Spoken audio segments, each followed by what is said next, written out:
well. And as we're talking about this, the reason we're talking about this in such detail and such specificity is because you want to be able to get in your body and play around with these weird variations and see how it serves you. But you want to understand the mechanics enough that when you're playing around, you're not doing harm. Right. How am I distorting in order to do this silly new shape? Yeah.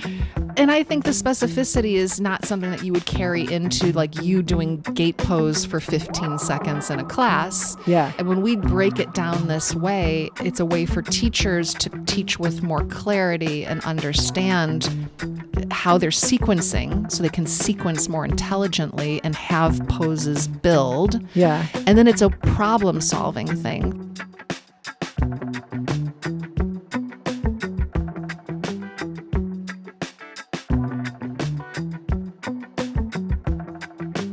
You're never thinking about all of these things. You're at best thinking of one.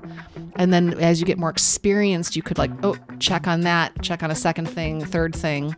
But you're just thinking of maybe one thing if you're coming into this pose and you know that you tend to really hyperextend in the hip, or you know that you can't really externally rotate the thigh very well, or you know that you have a lot of hip pain or low back pain. Yeah. So this kind of detail is not to grind the life and joy out of a yoga pose, but to help you problem solve. Yeah, definitely. Also, I was thinking this level of detail is to help you not grind the life out of your joints as you're doing a yoga pose. Because I'm thinking about this, if you're sort of dumping into the hip, that's no good. That's not good in your body. Right. And we would say the intention of the pose is to address the kneeling side of the body, which once you're leaning sideways, you could call the top side or the top line of the body, that lateral line.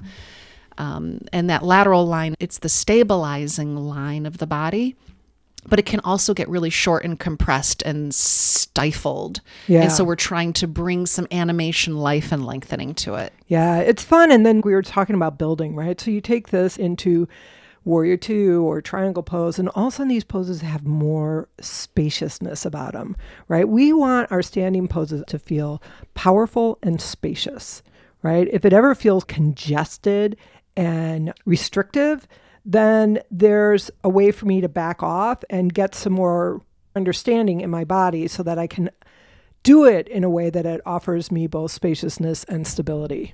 Yeah. Should we talk about the ankle being pointed? Let's talk about the ankle. Yeah. Do we plantar flex it? Do we dorsiflex it? So plantar is pointing.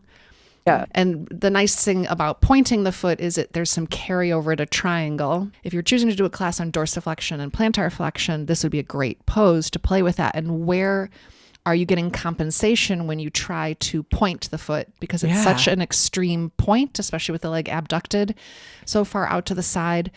Mm-hmm. And I do think that as you attempt Parigasana with a pointed foot and a leg that's externally rotated, you'll get to see the differences in each side. So often there's a limitation. Most people have limitations in dorsiflexion, but you will see certain clients have a lot of limitation in plantar flexion as well. Yeah. And then flexible people, when they point their foot, tend to collapse all the weight into the heel. Hey, I'm going to go see this. Hold on. Yeah. The Achilles tendon shortens. The back of the ankle collapses. I just didn't like it quite so much when I was pointing my toes. Somehow I didn't feel the integrity in my hip joint the same way. And it felt like it activated more of the front of my leg, even though I know I'm using the back line of the body, but I felt a little bit more engagement in the quad and the front of the shin. I also felt like it was more challenging not to rest in the knee joint in a way I don't like. When I flex the foot, it's much easier for me to hug into the midline. So I felt much more safe in my knee joint. And I definitely felt more activation in the back line of the body, but I did still feel activation in the quad. And it just felt more productive and more useful with the foot flexed. Yeah. And when we have that straight leg, often the quadricep drops out, say in triangle pose, as maybe the head of the femur moves anteriorly, especially with a pointed foot. Maybe that's more likely to happen. The quad just gets flaccid in triangle pose, and the knee locks back and that ankle can collapse. So I wonder with a pointed foot, if you were to lift the arch up and draw it in. kind of slide the heel out so you lengthen the back of the leg as much as possible and then start to point. And instead of letting the weight collapse into Sort the of heel. into almost like instead of bringing the point all the way to the ball mouth of the feet, have the heel be the end point and then stretch your foot long to bring the toes down. Yeah, it's always interesting. We're trying to make the foot longer. We did that in Downward Dog too. It's an interesting way of understanding how to straighten the leg. Yeah. Is think of making the foot a shoe size longer. Let me play with that.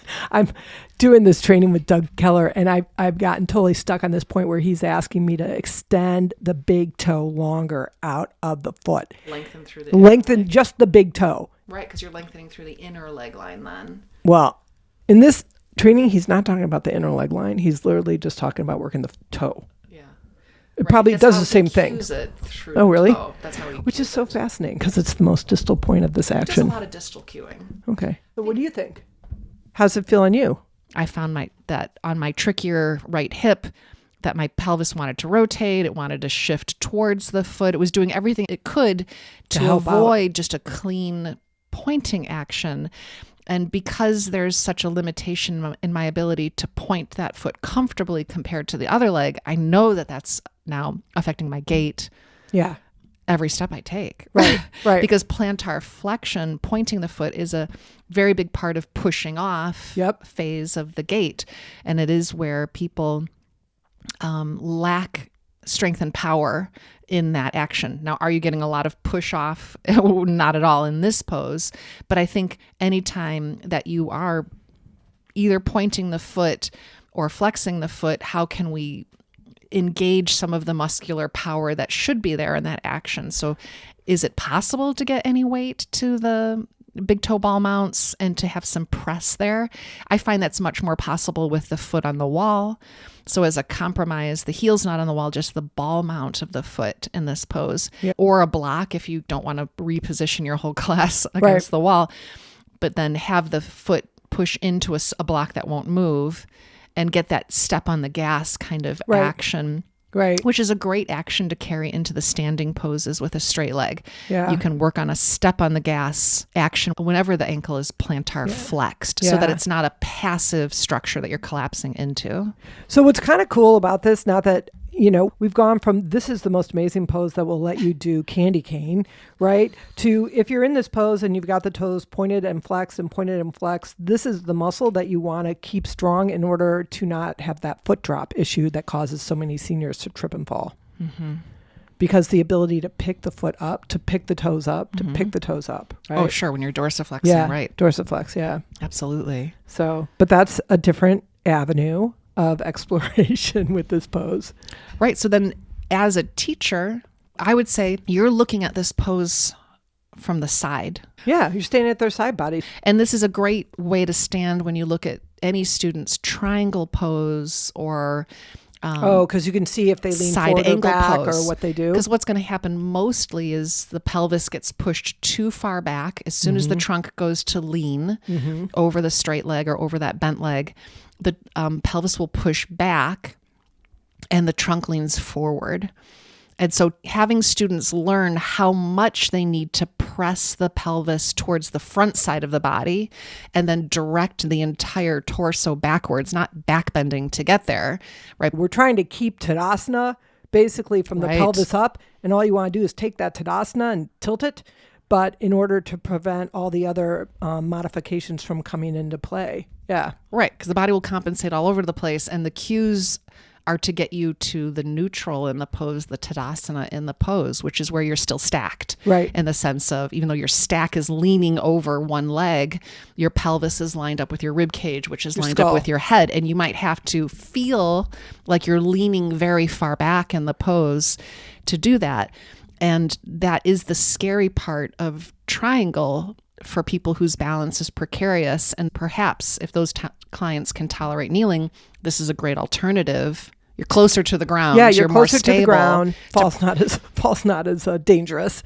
Right. And And as you lean over, the trunk will also turn towards the floor, which is then where the twist comes in to get you back to neutral into Tadasana. So you're twisting open to the ceiling like you would in triangle pose or side angle pose. Side angle, yeah. Well, and that opening kind of into the back bend is still available in this pose. I don't teach it. Because what typically will happen is people will press their pelvis way forward in space. And then I don't think that's really of service to the hip joint, the labrum and all that stuff. But, that is available for people who feel really secure in keeping their base neutral. And it could be fun to do this pose where you come up to kneeling and you pay attention to the base. And as you're doing your side bend, or if you move to a back bend, all you're doing is paying attention to the base and keeping that from adapting. You're obviously paying attention to the core and getting it long, but you'll notice all of a sudden I'm shifting my weight back, I'm shifting my weight forward, or I'm off the left. I zoned out, sorry, for a second, because I was thinking of doing camel over the straight leg side, and that this is sort of like a wild dog. Oh, yeah. It's fun. I was like, that'd be kind of interesting. Like, now, how does it feel to do camel on the straight leg side of the pose, and even diagonally You're flipping your dog. You're flipping your flipping dog. A baby flipping dog. Oh, I love this. Actually, so someone needs to try my it. vinyasa class is going to have this as teaching people how to flip your dog, because no one really people are knows. really scared to do. And also, it's one of these poses that you're in class, at least for me, and I'm like, flip your dog if you want. I never take them through it. And so people, it's like you either know how to do it or you don't. Yeah. We don't, classes are short, so they're so short. You don't teach it anymore. Right. So then this will be like flip your gait. Yeah. Flip your gait pose. And you could do it with the hand to the wall. Yeah. Right. So you can start to practice, like you have that safety. Well, I want to try it. Yeah. I really like this. I never would have thought of doing any of this stuff with this pose. Yeah. We haven't talked about it. So Sarah's going to get set up and we're doing gait pose. And so then we come back this way. Oh God. Yeah, it's just it's a huge opener for the psoas, hip flexors. Yeah, you would need a block, but yeah. Then you could, they can kind of twist either way. And you can reach your arm up and over. Oh, that feels great. Yeah. So yeah, that'd be really fun because it's so low stakes. That would also be really fun for people. Like I've got a client on a chair. You'd have to sit on the corner of the chair, right? So your sit bones are technically off. And then because you'd be able to bend back to the back of the chair, you'd be able to feel safe that you want to shorten and you could press into the chair to lift up a little higher. So you have them sit at the corner of the chair? Like they'd be here, right here on this edge, come close. Okay. And then this leg would bend back, right? And you could take that leg a little bit more straight and then you hold on to the back of the chair with your left arm. You can, it would be a yoga chair. So you'd have hold on here, I think. Right, or you could go through the back. Yeah, through the back. Yeah. Oh, that's awesome. I've been so linear in thinking of how to position people on the chair. I've never thought of having them angle themselves on the corner of the chair to have more access to positioning their legs, because the hardest thing about the chair is that it's so broad. Yeah. So obviously we have people shift, but I never thought of turning the chair and using the corner of the chair. Something new. That's great. So yeah, wow. And how fun. It's so fun for people who do not feel safety in backbending, but find so much freedom. And to get at least the stretch they're missing and they desperately need. Yeah. And then they get to feel like, oh my God, I'm home again. Like they get to feel that joyousness of a backbend without the fear. The energizing aspect. Yeah. And it's interesting because on this little cheat sheet, and I want to just show it here. Yeah. Joseph and Lillian LePage. Yeah. That Jane has. They do rate this pose as a 6 on the calming to energizing scale, 10 being the most energizing. So it's up there. Yeah. And I would have thought this is like a 4. Yeah.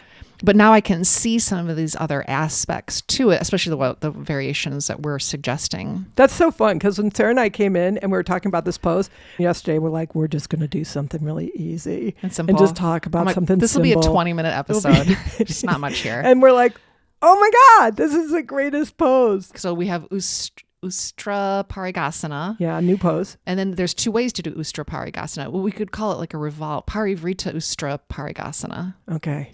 I gotta get my Sanskrit flashcards back out. That's what I'm. Yeah, Sanskrit kind of fell out of favor as sort of it's co-opting and Well, there's part of that. There's also the corporate yoga. I work at one of those right, corporate yoga places, right. and they're like, do not use Sanskrit. It is a barrier to people coming to the practice. I remember the first time I went to a certain level 2 classes was at Moksha Yoga, and it was Oh, yeah. Kim Wilcox, and she was a Yeah. very popular teacher. I remember they were at the teacher training. They're like, social media is so important. She's like, I don't do any social media, Yeah. but she's just, very, very popular teacher. She moved to Michigan. I hope she's doing well. Hi, Kim. Yeah. Such a beautiful teacher, such a lovely way of speaking in her class. She had a way of modulating her voice. It had a trance-like effect of it pulling you into the space, which I think at first I resisted. And then once I was in, I was like, I'm in. Yeah. And she only used Sanskrit. And I remember I was like, I got to pay attention. I actually have to learn this. Yeah. And then I remember her saying, now do the sun salute on your sun salutation, the Surya Namaskar on your own. Yeah. And I was like, I don't know it. I mean, I had been doing it for a couple of years. Yeah. 4 years. Yeah. Yeah. And never bothered to learn it. Yeah. As the passenger in the car, you have no idea how to get there. Exactly. Yeah. And we're trying to teach you how to drive. Yeah. And I think the Sanskrit, I think it shows respect. Yeah. I mean, I love words. I love etymology. And I think the Sanskrit is beautiful. And it's a foundation for so many alphabets and languages around the entire world. We should Yeah. at least show it the respect that it's I due. agree. I feel like we co-opt it more when we discard the language. Right. We're sort of like, okay, we own this now. It's a proprietary commercial thing. And that's a little bit what happens when it's stripped of its some of its roots. Yeah. So I think this has been a really good example of how digging into postures and poses is so liberating and offers room for creativity and offers us the opportunity to see the potential In community. Because without you and I, because I played with this on my own. Yeah. And I was like, well, here are the ways I always do it. Yeah. It's a rut. Yeah. It's the samskara. It's the rut on the record, and we're all trying to get past that skip. Yeah. And in order to hear the rest of the song. Oh my God. I feel so hopeful again. Thank you, too. Gait Pose. Thank you, Simple Gait Pose, for teaching us so much and reminding us. And I think it's the gait latch. I've seen it as it's a gait, and it kind of looks like crossbar. Gait crossbar. So it's like the latch that would actually secure the gate. Because what good is the gate without the latch? But so that brings us a little bit. We'll finish by just talking about the side bend and whether or not, just like in Trikonasana, just like in triangle pose, do you want to side bend or not? And how much are you allowing the bottom line of the body to shorten? And I think that the closer you get to the leg, you have to let that happen. Right. And in the final version, often both hands are holding the straight foot, and you're pulling on it to help spin the ribs back open. Yeah. Which is a fantastically deep pose, and it's close to many other shapes and different compass pose. Yeah. I think that pose is better done seated, not kneeling.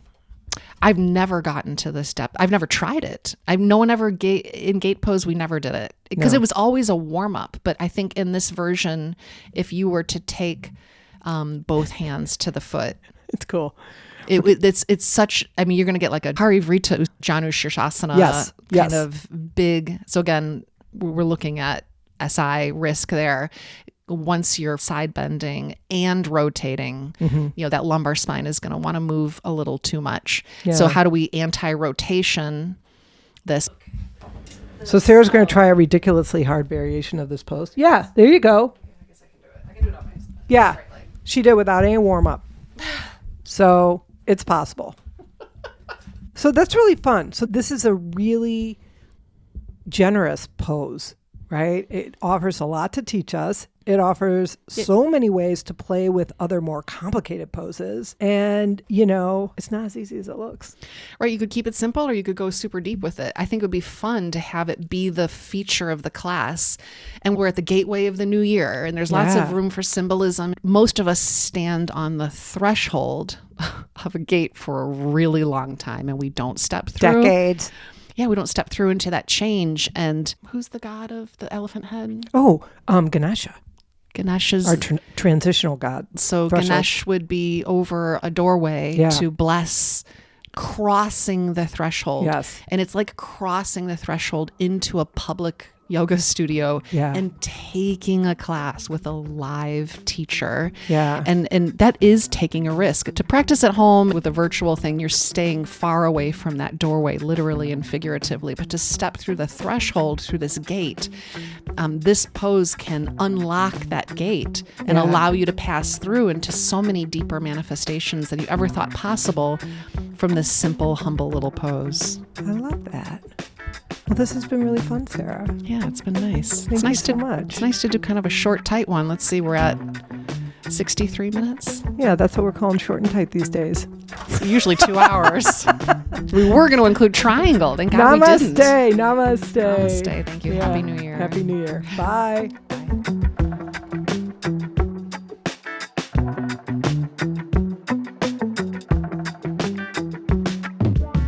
Bye.